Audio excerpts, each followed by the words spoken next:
Welcome. Wednesday night at the 1st of March. I know. Where did the month go? But we're already in March.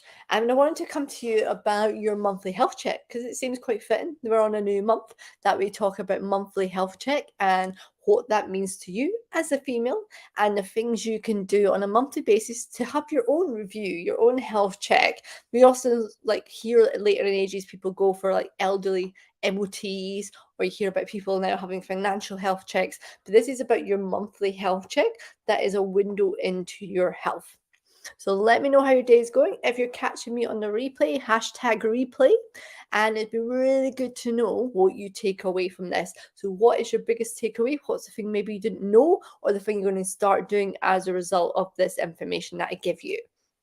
Alrighty, so let's get into it. So first up, your monthly period is a window to your health. The symptoms you experience at that time of the month is an indication to something going on. And you might be like, what are you on about? But you're having cramps that are so severe that you're in bed for a few days, and the headaches, the cramping, the extreme kind of moodiness, the tearfulness, it is not natural. It is not part of just PMS. Now, don't get me wrong, there's a little bit of that, but when it's actually affecting the quality of your life, then that's not natural. I know previously I've had clients who have been in bed for about a week before, really in a lot of pain and discomfort. Eventually got to the doctor and we were told that it was polycystic ovary, and then they were told it was fibroids and a whole mishmash of things.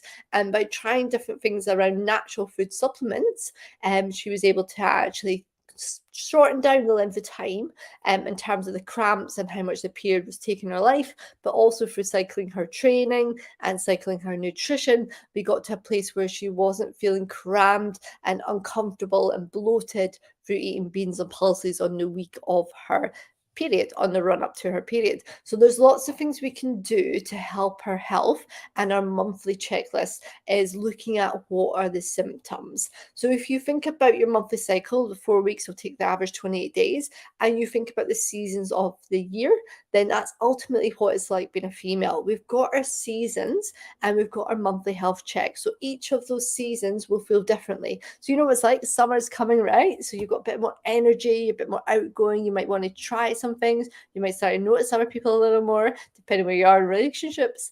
And you might just feel a bit more kind of energized and let's explore and be adventurous. And then when we come to autumn, we start to slow down a notch. We start to slow down and maybe become a bit more assertive, a bit more directional about what we want. And then if you think of winter, right, hibernation mode, you kind of close in on yourself. You're not feeling too sociable. You might have a social event on and you're like, oh, I can't be bothered. I just want to go to bed and chill out and sleep and not do an awful lot.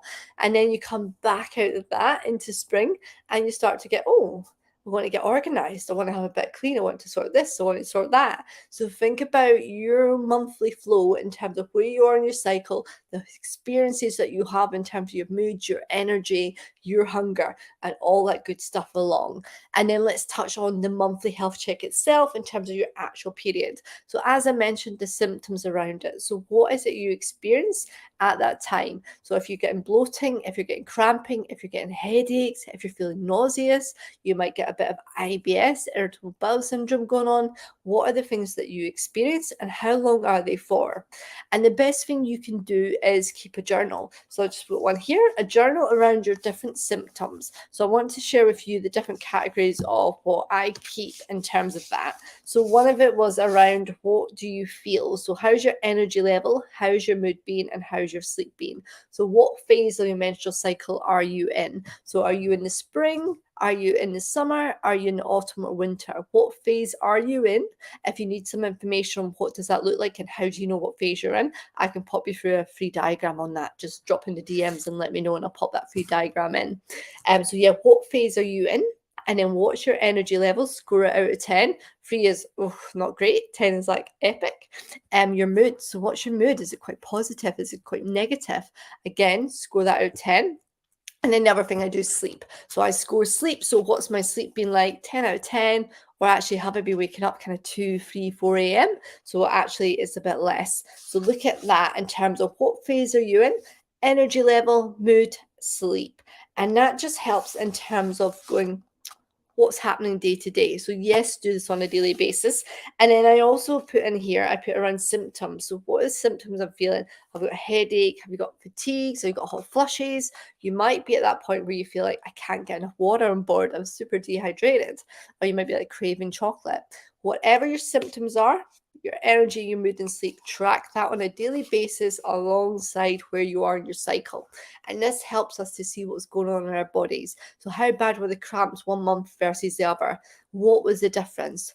And when we have our period, it's our oldest egg that's released. So it's actually 3 months old. So whatever happened 3 months ago is playing out in our bodies now.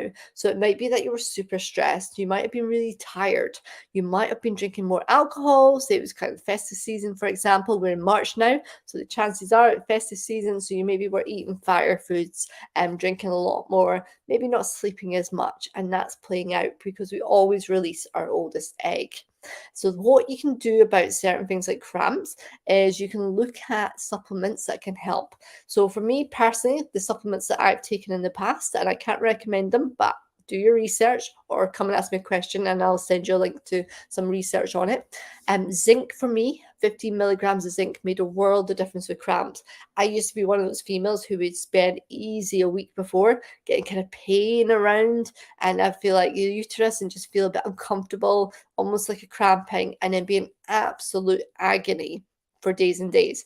Now, when I was younger, the doctor prescribed the pill for that. Oh, you've got issues with your period, there's a pill. That's what we do, right? Take it rather than go, well, actually, why is this happening? And then as I got older, my migraines started getting worse. So I was no longer able to take the pill because you're at risk of stroke. So they're like, oh, you shouldn't even be on this. So roll on, all these symptoms coming back in, and they don't really do anything for you apart from saying take painkillers and that's it. So what I had to do there was look at, well, what are the different things I can do around food supplementation? What's the natural things I can do around that? Yes, I cut down on alcohol massively. I reduced stress in terms of making sure I got enough sleep and not working crazy 72 hours. But things I've done more recent years and things like that, I just mentioned, a 50 milligram zinc supplement made a world of difference for me. It was something looking up that I found out from Lara Briden that she prescribes to her clients.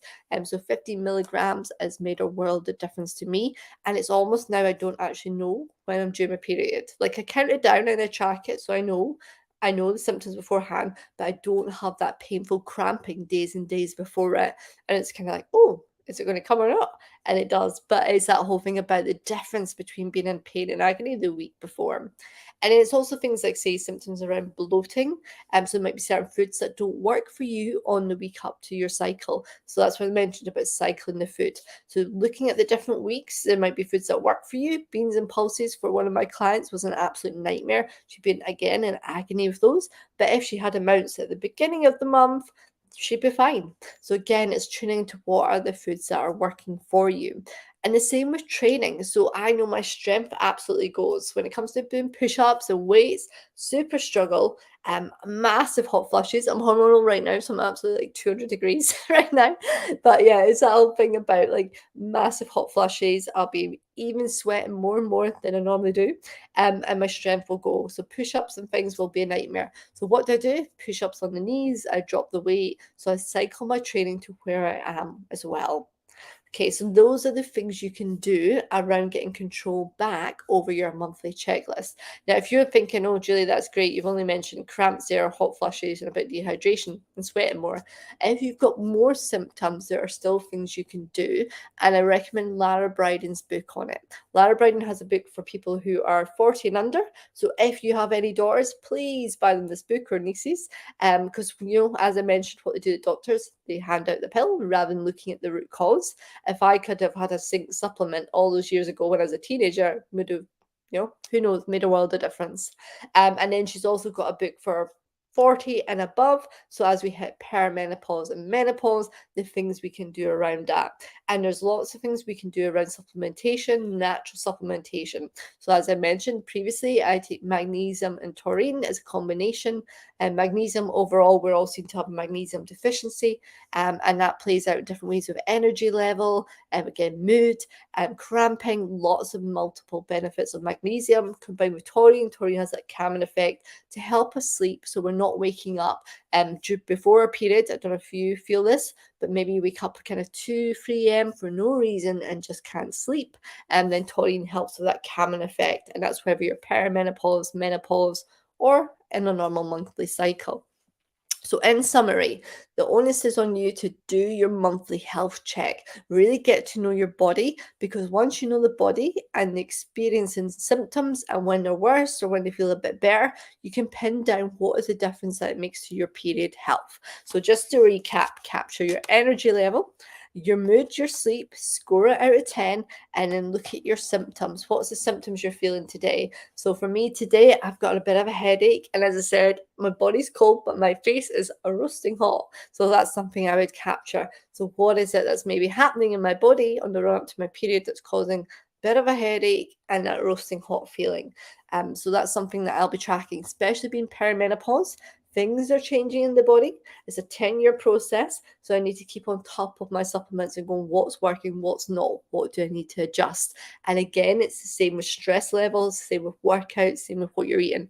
What's working for you today that might not work for you in a different cycle. So obviously I'm in winter at the moment, but what's in summer might work for me versus what's in winter: training, food, vitamins, etc. So there's so much you can do, but the first step you need to do around your monthly health check is track those 3 indicators, track your symptoms, and know where you are on your cycle to understand your mood, what you're feeling, and what feels normal for you, and what feels like, actually I need to look into this, see what multivitamins, supplements I can take, and always make sure you look at the quality of the supplements. Try to avoid the high street ones as well as some dodgy online ones, because it's all about the quality of the vitamins that you can get to try and get the purest form, and to make sure you get the highest quality that you're spending your money on. And again, knowing those symptoms really helps. So if you got any spotting or bleeding in between the month, then why is that? I know I had a bit of bleeding a few months ago, I think it was, when I went for my cervical smear, and I tried to speak to the nurse about perimenopause. Just blew it off. Blew it off. Wasn't bothered. I felt like actually I probably knew more than she did. Fair enough. But yeah, so that's why you need to be an expert in your own body. And that's why I'm passionate about you being a practitioner in your own female health. Because when it comes to spotting things that might be a bit off, it doesn't mean necessarily it's anything, the cancer word, but it pays you to be on top of these things and really invest in your health in terms of spending the time tracking your body's mechanics, your body's processes, your body's symptoms, so you can do things about it. Alrighty, so monthly health check action for you. Start to log those things: energy, mood, sleep, symptoms on a daily basis. Tune into where you are this month. See where you are in your cycle in terms of that spring, summer, autumn, winter. And if you don't know what that means, pop me a note and I will send you a free diagram which just explains that and helps you understand a bit more about why you might be feeling a certain way. And you're like, why am I down today? Why am I not feeling sociable? What's wrong with me? Then hormones do play a big part in our life, and they really do give us a roller coaster of emotions. So listen to your body. And like I say, perimenopause, it's going to be a wild ride. But again, there's things we can always do. We are in control of our health. We need to just track our symptoms, and then we can look at what we're trying to solve and do that appropriately rather than reaching for fad things. Menopause is very much a marketing word right now. It's a great thing that the publicity and knowledge around it, people are talking about it more, but again, there's people trying to sell stuff off the back of it. So like I say, Lara Bryden is my go-to. But any questions, give me a shout. Start tracking your monthly health check. If you need help with where you are in the seasons, I'll pop that diagram across to you, no bother. And if you want the link to Lara's books or her website, then again, I can pop that across to you, no problem at all.